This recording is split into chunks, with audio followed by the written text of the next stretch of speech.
কয়লা বোঝাই একটি ট্রাক আটক করে পুলিশের হাতে তুলে দিল সিআইএসএফ।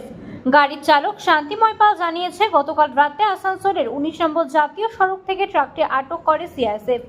গাড়ির কাগজ পরীক্ষা করে কিছু গন্ডগোল মেলায় চালক সহ ট্রাকটি নিয়ে আসা হয় আসানসোল দক্ষিণ থানায়। দক্ষিণ থানার পুলিশের হাতে ট্রাকটি তুলে দেওয়া হয় বলে জানিয়েছে ট্রাকের চালক শান্তিময়।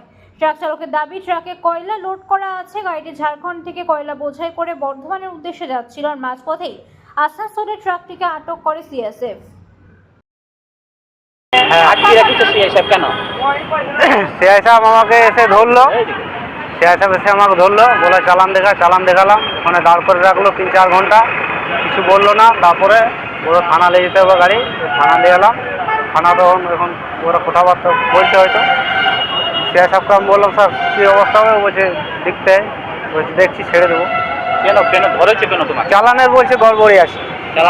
আমার ওই বিল আছে, আমার তারপর তোমার ওই বিল আছে, জিএসটি আছে, আন্ডারলোড মালও আছে, সাইডিং থেকে লোডও হয়েছে।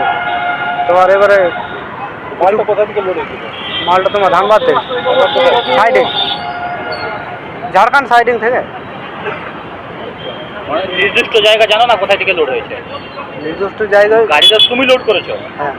ওটা জায়গার নাম তো কিছু হবে, যেরকম ধরে তোমাকে ধরলো কোথায় সেই সেটা আমার ঘাগরবুড়ি মন্দিরের পাম্পটার কাছে। মালটা কোথায় লোড হয়েছে? মালটা তোমার ঝাড়খণ্ড থেকে। কোন জায়গায়?